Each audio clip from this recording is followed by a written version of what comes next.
the other keynote. But thanks for joining me today. I hope you guys have been enjoying your social distancing. I know I've been having a great time sitting at home working on this presentation for the past few days. But now that school's on pause, I'm sure you guys really missed having someone lecture to you about boring stuff for an hour. So I'm here to fill that hole in your life. I wasn't really sure how many people are going to join, so I'm going to just keep it in like presenter mode where everyone's muted. And again, I'm aiming to talk for about 30 to 40 minutes, and then we'll do questions from the chat at the end. And another reason that presenter mode worked out for me was so that when my terrible jokes fall flat, I won't be able to hear the awkward silence, and I get to keep my ego intact. So let's get started. So this is COVID-19, what you need to know. And so the purpose of this presentation,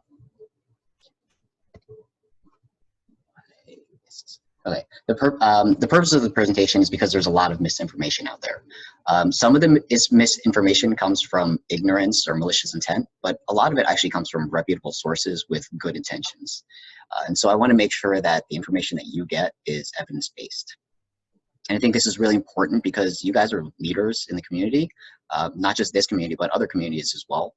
And whether you realize it or not, like, people are looking to you for information and guidance. So it's important that you have the best information available to you. And finally, this is a scary time for a lot of us. It's natural to want to respond by hiding under the covers and ignoring what's going on in these crazy times. But better understand the situation allows you to better prepare.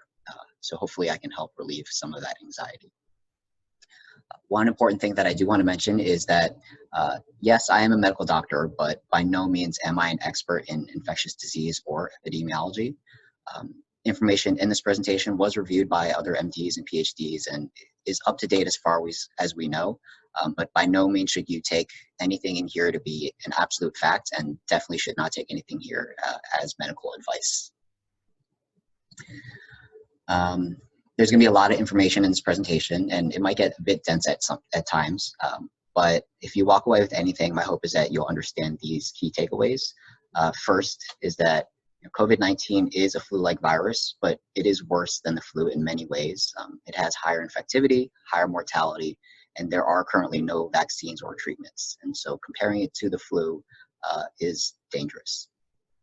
Second, the public health concern is risk of community spread. So while you may not be at serious potential risk, you pose a risk to other demographics in your community that do have higher mortality rates.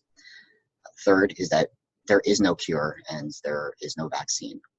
And so ultimately, decreasing the infectivity rate is the most likely way to end the pandemic. Fourth is that social distancing does work. So I want to encourage you and others to social distance. And finally, to be alert and not anxious. So here's the agenda for what we're going to talk about. There's a lot here, so let's just get into it. And we'll start off with the overview of COVID-19. So just a review of terminology. So coronavirus is a family of viruses that also contains the common cold, SARS, and MERS. The official name for the virus is actually now SARS-CoV-2, CoV standing for coronavirus, and the clinical illness is called COVID-19, which stands for coronavirus disease 19. For the purpose of this presentation, just for simplicity, we're going to call both entities, both the virus and the illness, COVID-19. And if I accidentally say coronavirus at any point, I'm likely referring to COVID-19. This is an abbreviated history of what's happened in this pandemic so far. So at the beginning of December, the first known case was identified in Wuhan, China, but it wasn't until the end of the month that it was identified as an outbreak. Very quickly, within the middle of January, that's when cases started appearing outside of China for the first time, with the first case in the US being January 20th.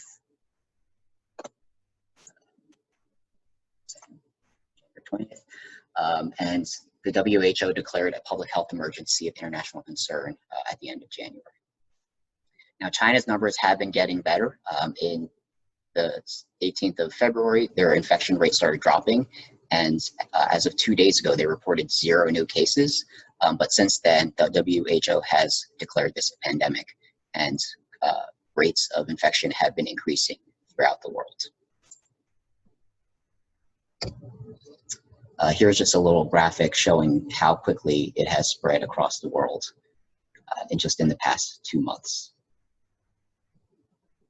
And so as of a few days ago, 148 countries are now infected.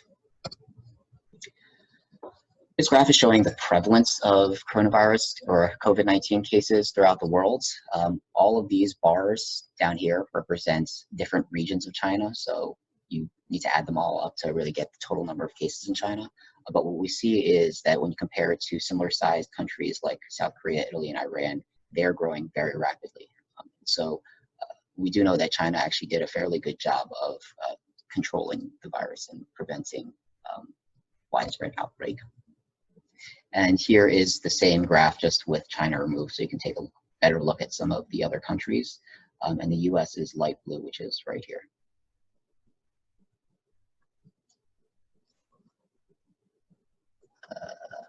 How do I, someone raise their hand, how do I do this? Hey Murphy, it's Selena. I actually wanted to ask if you have data on the US, if our trajectory is mirroring close to Italy's, or are we kind of? Yes, I will get to that. Okay. It should be like one of the next few images, I think. But thank you for the question.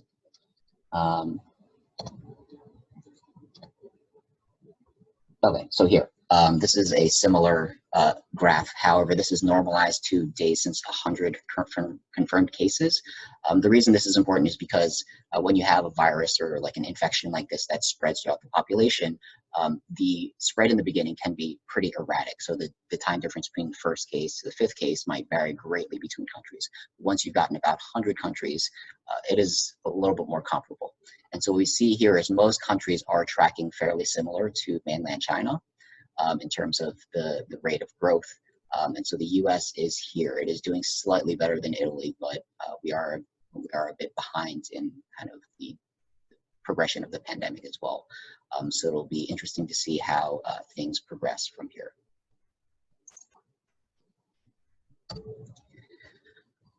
This is a graph that normalizes per by population density. So it normalizes per 1,000 patients, which is important because we do believe that, you know, the more dense a country is, the more likely that the infection is to spread. And so countries like Italy, which tend to be a little bit more population dense, have been struggling with this a lot. And so this is Italy here. In the US, can't really see, so it's actually down here. And that's because the US tends to be just so geographically dispersed. And then this is a breakdown of the same data, but by US state. And so we see that New York has been growing rapidly within the past few days, and partially because New York City is so population dense. Interestingly, the top 3 population dense cities in the country are New York City, then San Francisco, then Jersey City, which I found really interesting. Here is the number of deaths that have been happening in the US since the 5th death, and what we've been seeing is that this number has been doubling approximately every 4 days. And so if you extrapolate this out, you know, if we don't control the pandemic, theoretically within a month, we could be seeing over 60,000 deaths. Of course, there's a lot of assumptions in this model, but this is just, you know, to bring the point home. And then finally, this graph shows the change in new cases in the rest of the world. And so what we see is that, you know, in February, it was primarily China that was presenting the most new cases. But since around mid-February, that number has gone down dramatically until about 2 days ago when they reported new cases. But we see that the number in Europe is rising very rapidly.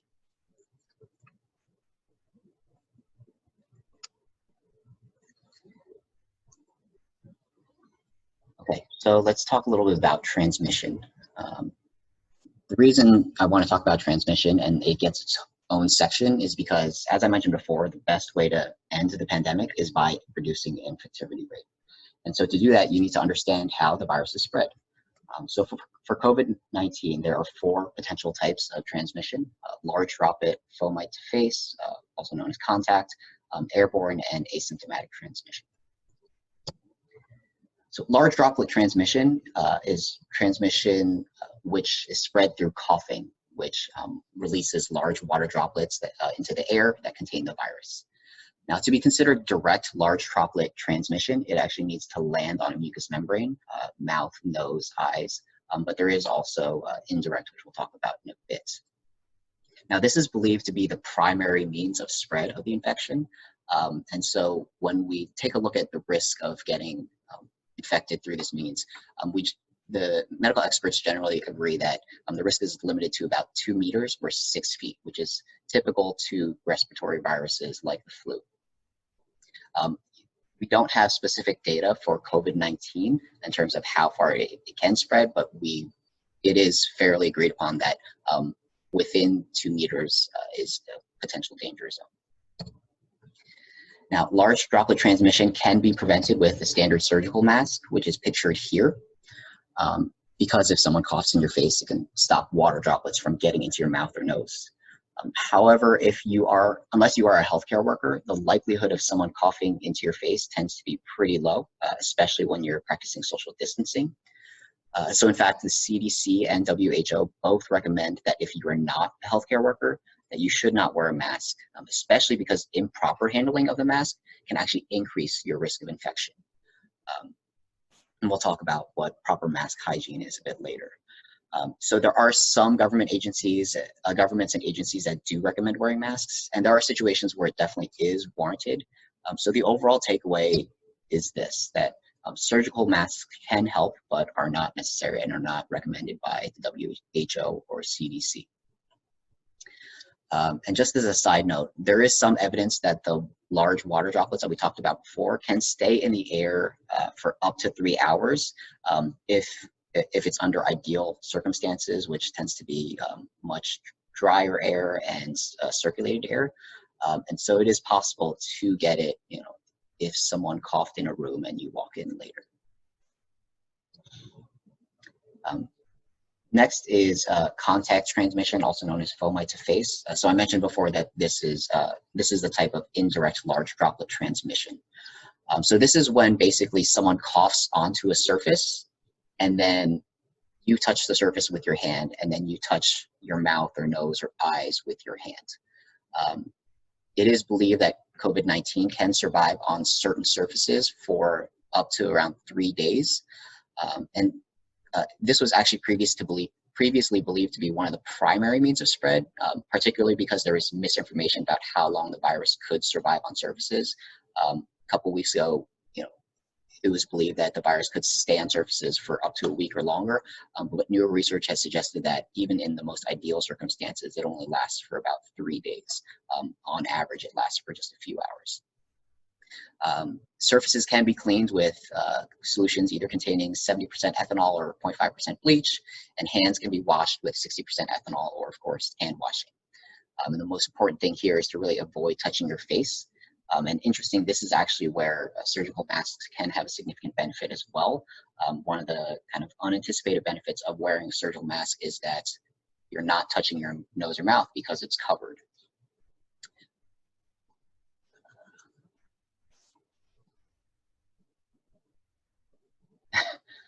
Cleaning with 40 proof vodka. We'll talk about that in a bit. You shouldn't clean your hands with something like that because actually what happens is it evaporates too quickly and isn't able to penetrate the walls of the virus, which is why you shouldn't kind of DIY your own hand sanitizer. Okay, so again, avoid touching your face, and the overall recommendation here is just really wash your hands frequently and avoid touching your face, but also avoid touching other surfaces. The third means of transmission is airborne transmission. And so this is when the virus is aerosolized. So it basically, instead of traveling through the air through water droplets, it basically just floats in the air by itself. This is particularly relevant when you're in enclosed spaces with circulating air. However, at this point, there is really insufficient evidence to suggest that COVID-19 is normally spread via aerosolization. We do know that during some medical procedures, you can aerosolize the virus, but at this point, we don't know that it's a significant concern in terms of getting infected as a general layperson. Now, N95 masks, which are pictured to the right here, can prevent airborne transmission. And again, the WHO highly recommends that only healthcare workers use N95 masks, not just because there is a severe shortage, but there's actually a lot of complication in terms of wearing it. You need to get fit tested. The masks need to be changed every few hours. And if you have a beard, it's basically like doesn't work at all. So really the final recommendation here is just do not use N95 masks. There is a severe shortage for healthcare workers who need them. And if healthcare workers don't have enough proper personal protective equipment, that actually vastly increases the rate of infection and spread. And then finally, asymptomatic transmission. So asymptomatic transmission is basically just when you feel perfectly fine, you're not coughing or you don't have any symptoms, but it does seem like it's possible for asymptomatic transmission to occur. There is no real concrete evidence, just some case reports, but this is definitely something we want to consider. This is important because multiple studies suggest that about 20% of patients with COVID-19 are asymptomatic, especially if you're young and healthy. And so the key takeaway here is you may feel fine, but you could be spreading the virus. So even if you feel fine, it's important to still practice social distancing.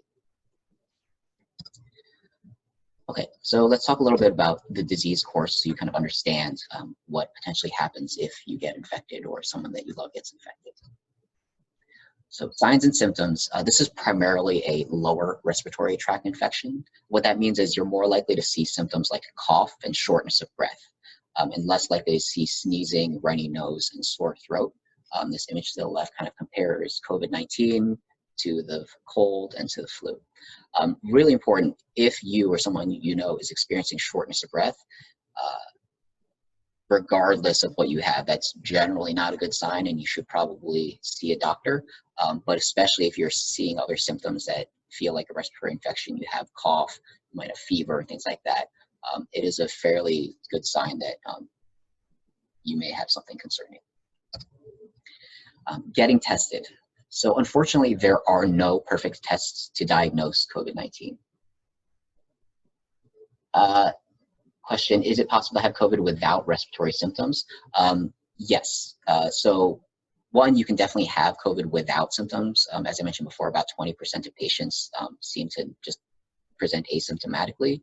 There are uncommon presentations where there isn't significant cough or fever, but they might present with GI symptoms like diarrhea, sometimes headache. But for the most part, that's a relatively minor population, and most people will present with respiratory symptoms. Okay, so getting tested. So again, there are no perfect tests to diagnose COVID-19. The test that's most commonly used is called the RT-PCR, which is basically you just sequence the DNA of the virus and see if it's in your blood. The issue with this test is that it may have poor sensitivity. It's pretty hard to kind of figure out what's going on here because there are various strains of the virus, and each country is actually using slightly different types of PCR to measure it, and so the reports range widely, anywhere between 66 to 95%. But what 66% means is that for every 100 people that has the disease and get the test, only 66 test positive, which is not great for a test. Now, CT scans actually have a much better sensitivity, upwards of 95%, but they're not an ideal screen for multiple reasons. One, there are limited scanners in each hospital. Even in the biggest hospitals, they might only have like 5 or 6. And it's an extremely expensive test. And getting a CT scan for every patient with COVID-19 is extremely time consuming. The entire room needs to be disinfected after you scan someone with it, or scan someone that you're concerned for COVID-19, which might take up to an hour or so. And so, if you have dozens of patients in the waiting room trying to get a CT, it really just becomes infeasible, and other more urgent issues won't be able to get the CTs that they need. And of course, it just exposes patients to radiation, which often is unnecessary. Most importantly for you though, testing positive doesn't significantly change your management. So for example, if you test positive, but you are looking relatively healthy, your symptoms are mild, the doctor's just going to tell you to go home and quarantine yourself. And that would be true even if you tested negative, but you still presented with similar symptoms. On the flip side, if you are having very severe symptoms and you test negative, they're still going to treat you very seriously. And so really the conclusion here is, if you are not seriously ill, don't go to the hospital just to get tested. If you feel like you don't need to go to the hospital, don't go to the hospital, because one, you're actually just increasing your risk of potentially getting COVID-19 or something else if you go. But two, hospitals are getting overburdened, and unnecessary tests kind of just add to that. Some questions. Reinfection rate for COVID-19, I'll address that later. Rate of false positives. So false positives is stated within the sensitivity, and so the 66% basically says that it's potential 34% false positive rate.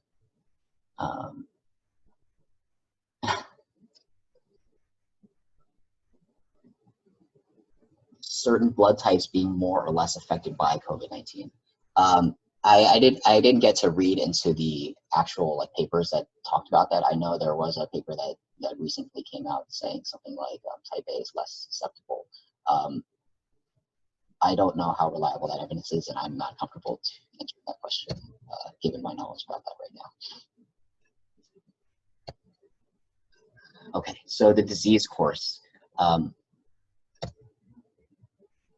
So starting at around day 0 when you get exposed, you have an incubation day period of around 4 days, which lasts up to 14 days. And typically when patients start getting more serious symptoms around a week or so, they might develop shortness of breath and go to the hospital. On average, around day 10, that's when you go to the ICU. And 19 days after the initial exposure, on average, is if patients die, that's when they die. It is estimated that that greater than 80% of infected patients don't require hospitalizations, which is good. However, among hospitalized patients, about 10 to 20% are admitted to the ICU requiring mechanical ventilation, which means they need a machine to breathe for them. And about 6% of hospitalized patients become critically ill, sometimes requiring ECMO. So ECMO is extracorporeal membrane oxygenation. It's basically just when either your heart or lungs are functioning so poorly that you need a machine to basically circulate your blood and get oxygen into it. So it's pretty severe. And there have been cases of young healthy patients that have been requiring ECMO as well. And of course, this brings us to the lethality or the mortality rate of COVID-19. So this graph shows that, as is well established, if you're older, you have a much higher mortality rate than if you're younger. But important thing to note is these numbers are clearly not 0. And this is comparing it to the flu, just to show you that, as much as people want to say that it's similar to the flu, it's really not. The mortality rate is vastly higher. And so it's a very different disease. Claims around anti-inflammatories making it worse. So there have been reports from some countries, I believe, I'm blanking on which countries, but that NSAIDs actually make the COVID-19 infection worse. And from my understanding of the studies there, it has to do with basically liver functionality. And so we know that in the COVID-19 infection, it actually increases your liver enzyme levels, which is a sign that your liver is being stressed. And normally in those cases, we actually don't recommend taking NSAIDs anyway. And so it seemed like what happened in those cases that it kind of exacerbated the liver injury and other organ injury. Recovery rate for senior citizens. I do not remember that off the top of my head, but I can look that up for you in a bit. Oh, yes, France. That's what I want to say. Okay. And so these numbers, however, actually might be inflated. The lethality rate might be much lower, and that's because milder or asymptomatic cases might not be getting tested. And so what we see is in countries like South Korea, which they're basically just testing everyone, the mortality rate, the lethality rate is much lower than what the kind of global average is. And so hopefully what we'll see is that over time, as countries like us, the US, improve our testing rates, that mortality rates will actually go down. However, even if the mortality rates go down, our estimates for the number of people that die, the projections will actually still stay the same, right? Just because you're testing more people at a lower percentage, the absolute lethality rate still stays the same. And the CDC estimates a conservative estimate of about 500,000 people dying this year from coronavirus or COVID-19, which can stack up to other annual killers, ranked third. And this is by age group. And what we see is that in every age group, it ranks in the top 5 of potential mortalities this year.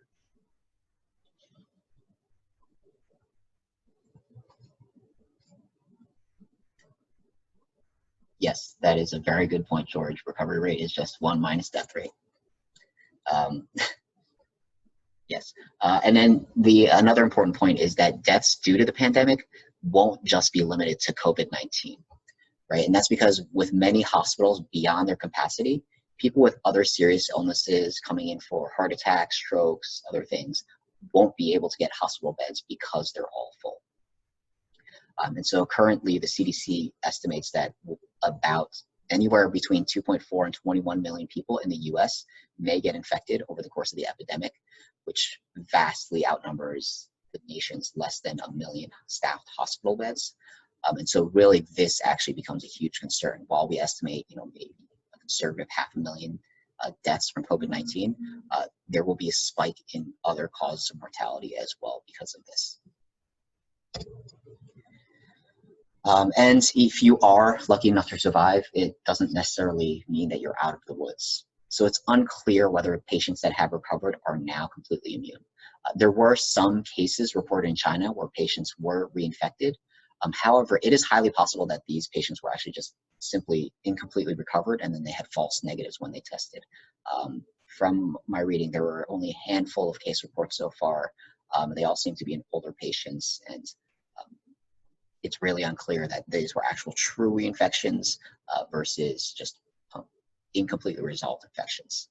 However, we do know that reinfection is seen with other types of coronaviruses like OC43, HKU1, which are just 2 types of common cold. Usually what we see is it takes a couple months to a year to get reinfected, but due to the rapidly mutating nature and rapidly evolving nature of this virus and the rate of spread, it is potentially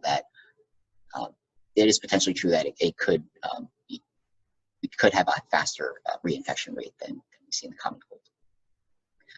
Additionally, early reports suggest that about 20% of patients that recover lost about 20 to 30% of their lung function. Now, it's unclear how much of this is permanent, and it seems like from the reports that most of this is just a temporary loss in lung function and that it can recover. But we also do know that if you're critically ill, you lose oxygenation at any point, that can cause long-term neurological, muscular, and cardiac issues. Ultimately, at this point, it's too early to determine if there are any long-term effects. But preliminary reports suggest that there is a good chance that for example, lung fibrosis might occur, which is permanent. And then in terms of treatment options, unfortunately, there are no approved treatments for COVID-19. There's a lot of drugs being studied right now, some of which have shown promising but very early results. But the key thing to note here is really all of these drugs have pretty significant side effects. Most of them are used for other diseases or were investigated for other diseases. And in those trials, they did damage to other parts of the body. And so realistically, if something gets expedited and approved quickly enough, it would probably probably be reserved for really serious cases. So patients that are really sick already in the ICU, and not for the general public. Additionally, in terms of a potential vaccine, 35 companies and academic institutions in the US alone are attempting to develop a vaccine. And of course, there's companies all over the country that are trying to do it as well. However, taking a vaccine candidate all the way to regulatory approval usually takes over a decade. And the reason it takes so long to approve is because vaccines can cause disease enhancement. What that means is oftentimes vaccines are an inactivated form of the virus or part of the virus. And with certain mutations, it can actually make the virus or the infection worse. And this is actually something that happened with SARS when we tried to develop a vaccine. In animal testing, the vaccine made the infection way worse and way more virulent. And so this is definitely something we want to be careful about. And from my perspective at least, it's not super promising because there are currently no vaccines for any disease in the coronavirus family. And we've been dealing with, the common cold for pretty much all of human existence, and we still haven't been able to figure out a way to prevent that.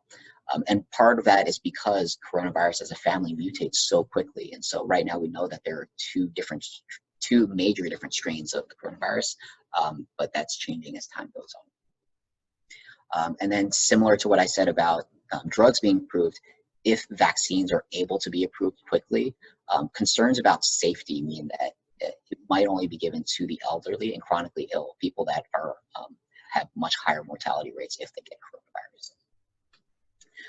And of course, the biggest safety concern of all is autism. No, just kidding, obviously. So what does all this mean? There is no cure on the horizon, and safe vaccines will take years to develop. So really what that means is the most effective way to stop the pandemic is to reduce infectivity. Okay, so let's talk about some misconceptions. Is blank true?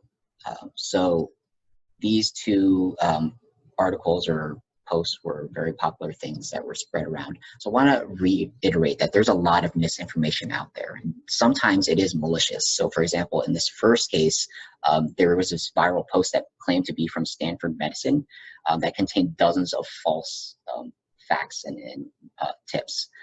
This post was so popular that news outlets started using it to give advice to listeners. And so, for example, Geraldo Rivera reported that if you can hold your breath for 10 seconds, that you don't have coronavirus, which is plain false. That is not remotely true. But that's where that fact came, or that false tidbit came from. Additionally, just because it's a reputable source doesn't mean it's valid. Sometimes people with good intent can be misinformed, and even I've fallen prey to this. When my doctor friends post something, I'm generally inclined to believe it. And earlier in the epidemic, I definitely had a lot of misinformation about COVID-19 until I started doing my own research. So while I can't expect you guys to obviously find evidence for every single little piece of information that you read, I do encourage you to get your information from reliable sources like CDC and WHO and NIAID. Oh, sorry, this was false because this is the thing that said coronavirus can stay on surfaces for multiple days. So as a young, healthy person, do I need to worry? And so as I mentioned before, mortality rates are much lower in younger people, ranging from 0.2 to 0.4%, but approximately 20% of infected young people do get hospitalized. And more interestingly, about 38% of hospitalized patients have been young patients, ranging from 20 to 54. And as I mentioned, there have been young, healthy patients who have been intubated or placed on ECMO, which is that machine that basically circulates your blood for you. And ultimately, the long-term consequences of the infection are unclear. Just because you are likely to get better, that doesn't necessarily mean you won't have long-term complications. And so, while you may be safer, you should still definitely be cautious. Will the pandemic resolve once it gets warmer? So the common belief is that diseases like the flu and the colds tend to get better because fluctuations in humidity destabilize the virus. The human immune system tends to get better in warmer weather, and heat and UV radiation from the sun can destroy the virus. However, a couple studies took a look at this, looking at different provinces across China, which has a lot of different climates, and found that transmission was present everywhere, and that's also true outside of the country, outside of China as well. That throughout the globe, we do see coronavirus in warmer areas like Florida. There is a study that shows that the infectivity rate does seem to go down slightly with every increase in temperature, but that doesn't necessarily mean that it will get better. And what we actually see is that what we actually know is that the Spanish flu of 1918 killed more people when it came back the second year. So it got better in the summer. Maybe it went down to the southern hemisphere where it was winter then, and then when it came back to U.S. The following year, it killed more people. So ultimately, it is possible, but it's too soon to tell.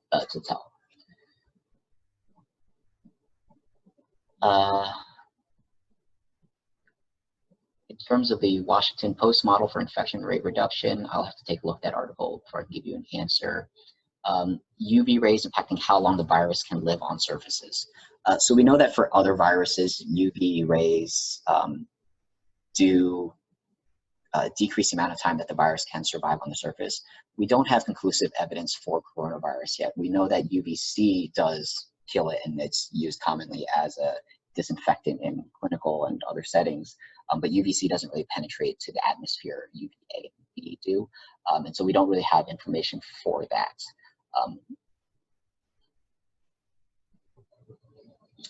Is ordering Chinese food dangerous? So before restaurants were shut down, restaurants in Chinatown and New York City lost over 50% of their businesses, and which is sad because in New York City there were actually at the time no confirmed cases from Chinatown, and actually current cases from Europe far exceed those from China. So if you can, try to support Asian businesses. Will zinc boost my immunity? So it's common to believe that taking zinc lozenges can reduce the duration of the cold. And current research suggests that it might reduce the duration if taken within 24 hours, but that the pretty significant side effect profile of zinc lozenges actually make it not worth the side effects. And actually, interestingly, zinc nasal sprays were removed in the market from 2009, causing loss of smell. And ultimately, all this doesn't necessarily translate to COVID-19, even though the common cold is part of the coronavirus family. We don't know that it directly translates. In addition, there was also a study that showed that zinc ionophores can reduce infectivity. That's not something you can take over the counter, so not really relevant here. So ultimately, taking a small amount of zinc won't help, but it won't hurt, but it likely won't help either. Will a solid flu vaccine have an impact? So I don't know if you guys saw this, but around March 2nd, President Trump asked his top officials whether if we had a solid flu vaccine, would that have an impact on the COVID-19? No, that's not how vaccines work. Okay, so how to protect yourself and others. Sorry, it's 12:45, so I'm trying to get through the rest of this.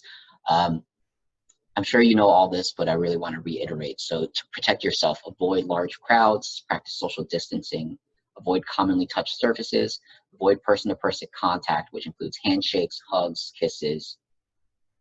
Be aware of how much you touch your face.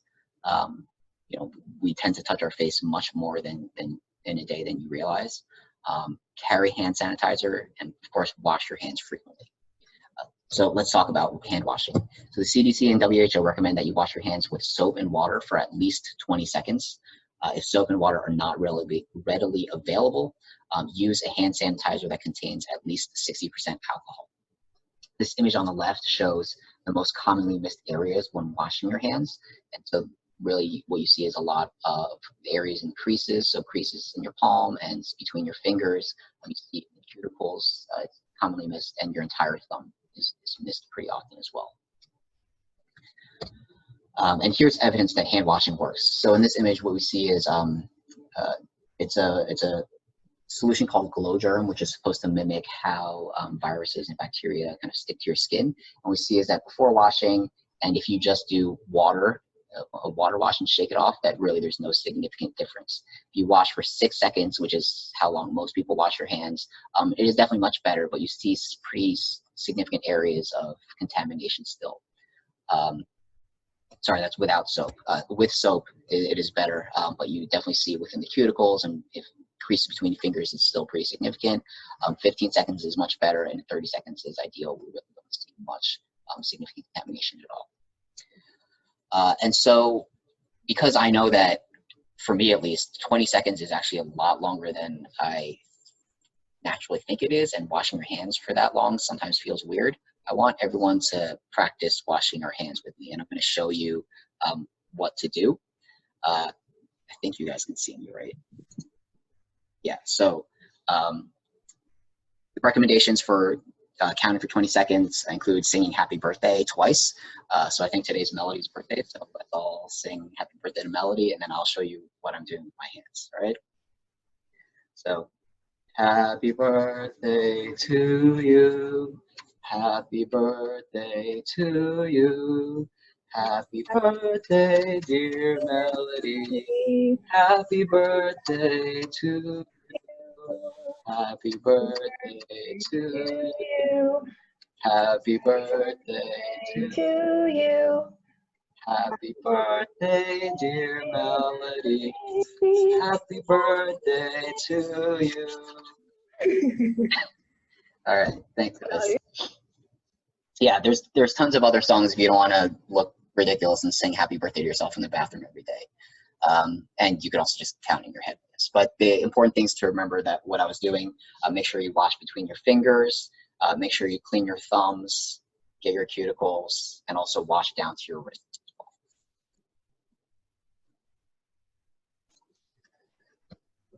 Masks. So the WHO and CDC advise that you should only wear masks if you are either coughing or sneezing, you are taking care of someone that is suspected with COVID-19, and of course that you know how to use it and dispose of it properly.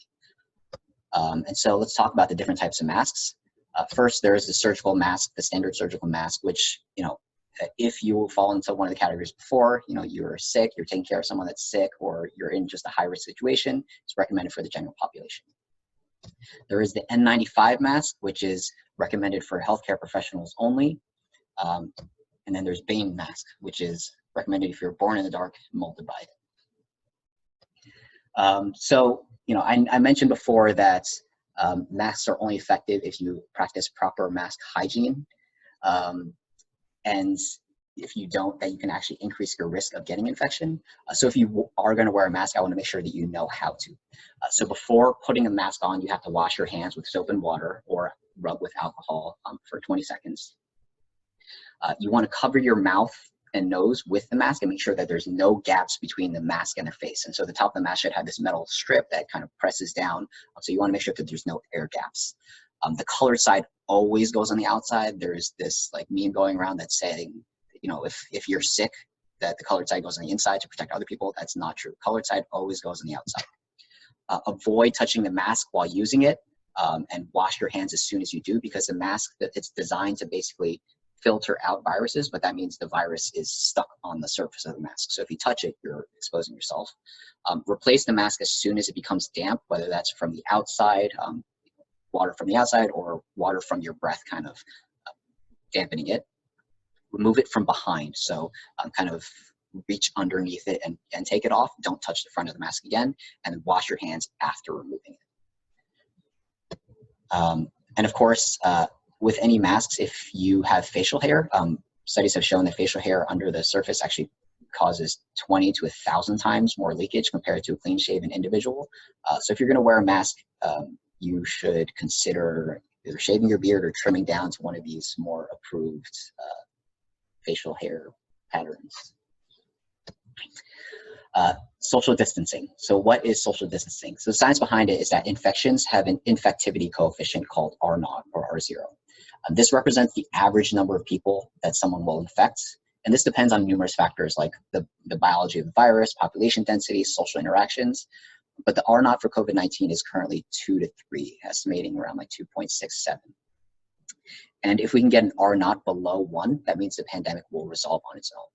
And so the goal of social distancing is to reduce the R naught to below 1. And we know it works historically because in the 1918 Spanish flu,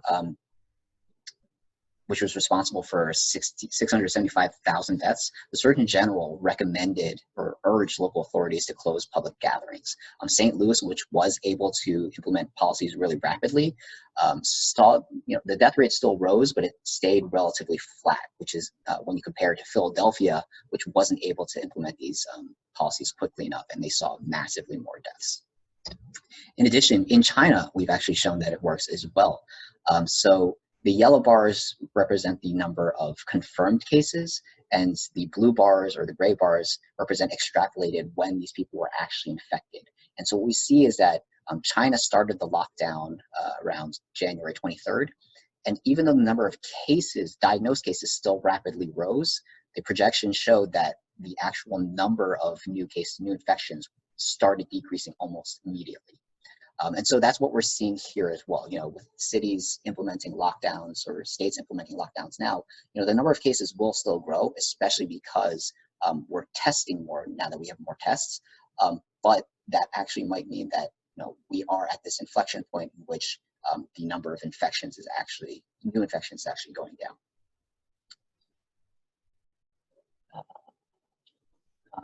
Misconceptions about cloth masks that you wear driving photos. Okay, so cloth masks do not have the proper filters to filter out viruses from the air. It may help with preventing large droplets getting onto your mouth or nose, but generally we do not say that cloth masks are recommended for protecting yourself from the virus. If you wear it in combination with a actual surgical mask, you might be able to prolong the life of the surgical mask a little bit longer, but that's not an official recommendation. How long social distancing will have to be in place to be effective?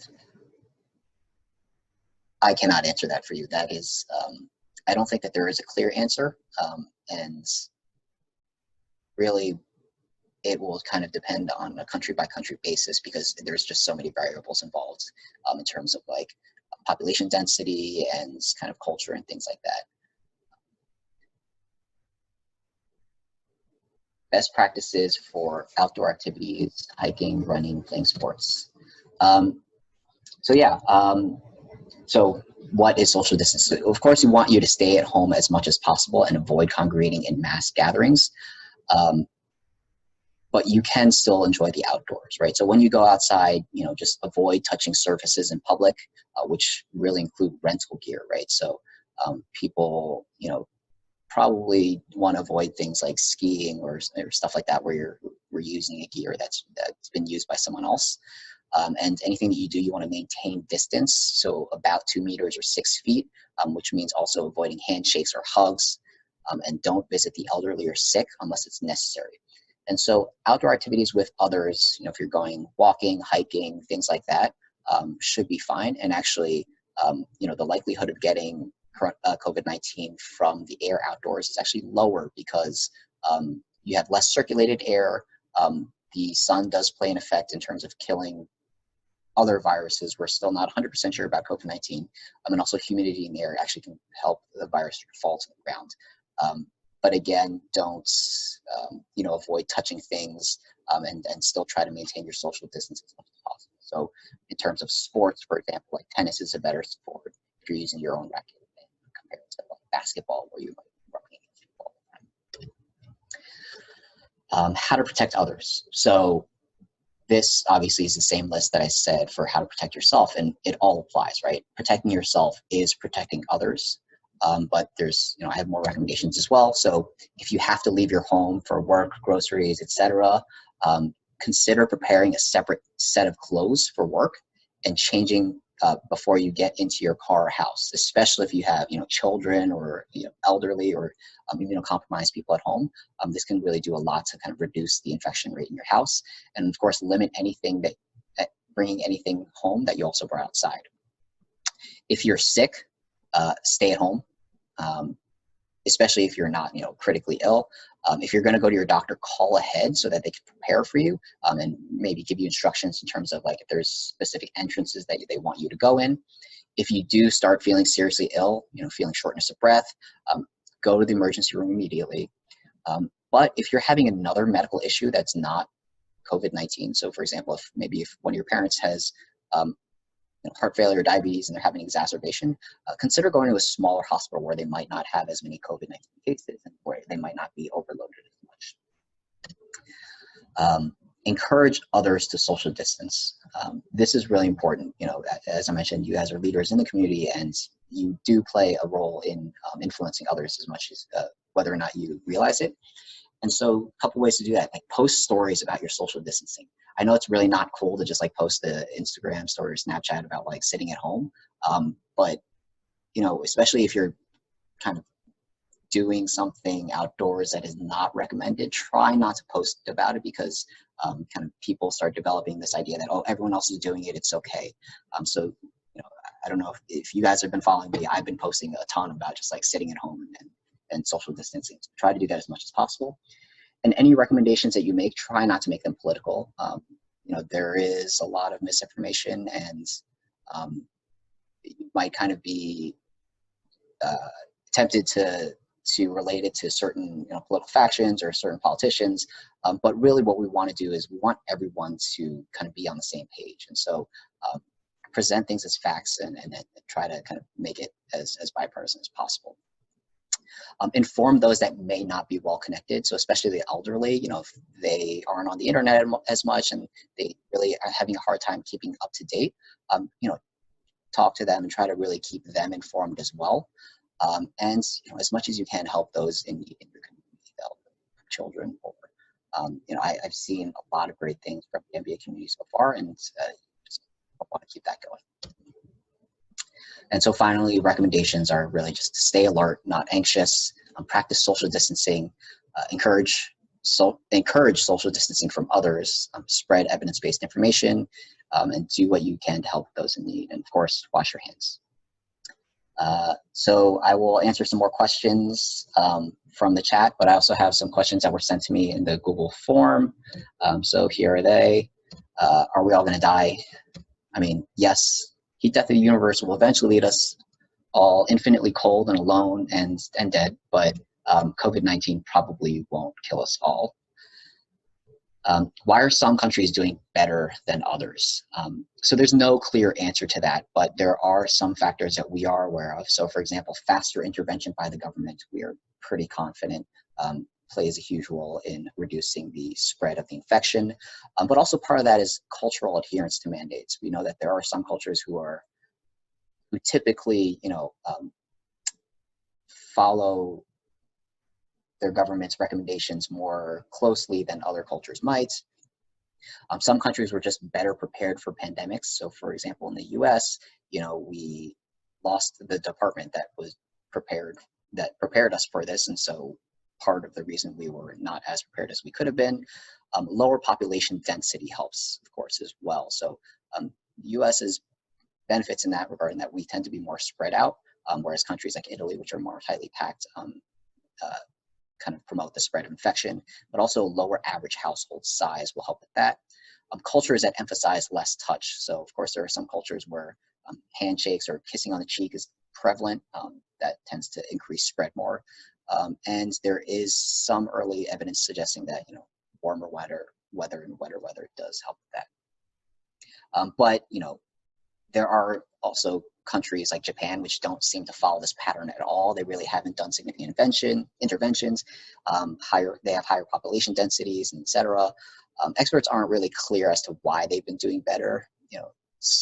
It seems like there's a split between they just had the perfect storm of like fortuitous traits versus no, the pandemic's just going to hit them later. So really, this is not an exact science as of right now. Does alcohol kill coronavirus? So yes, using hand sanitizer with at least 60% ethanol will kill the virus. Getting really drunk may make social distancing more tolerable, but it will not kill the virus.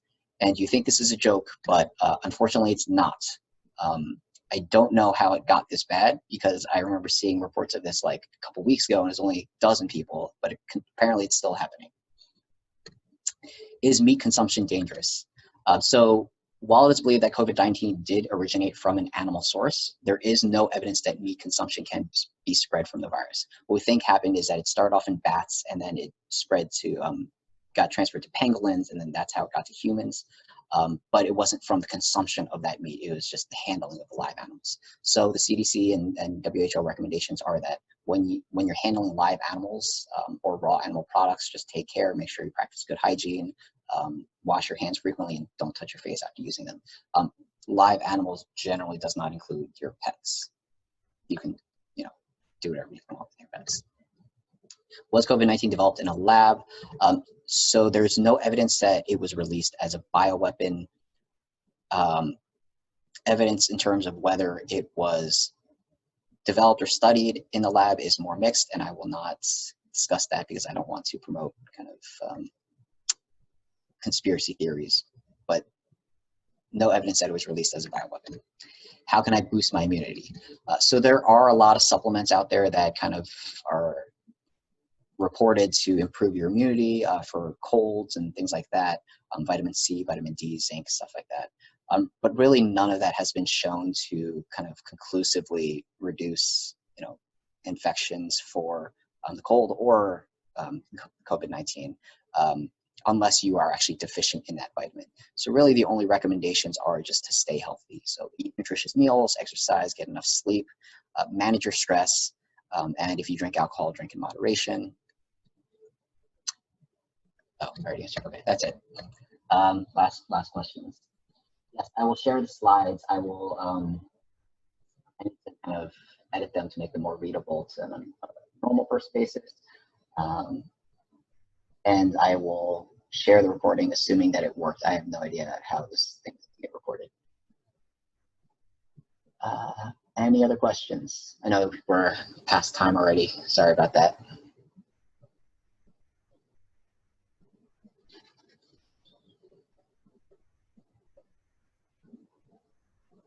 Oh, yes. Can someone who gets the infection still be contagious after 14 days? So there are also still no clear answer to that. Kind of preliminary case reports outside China do say that there have been some which they think, even though the person was cleared of the virus, that they still potentially may have infected someone. Which is, again, why it's still important to socially quarantine. Like, even if you feel okay or you start feeling better, you potentially might still be spreading the virus. But as far as I know, there's no conclusive evidence on that.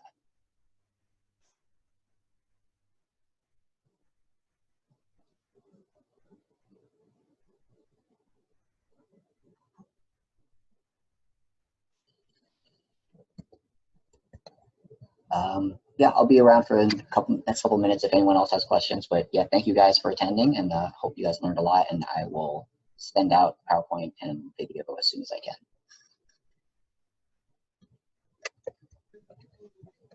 Thank you.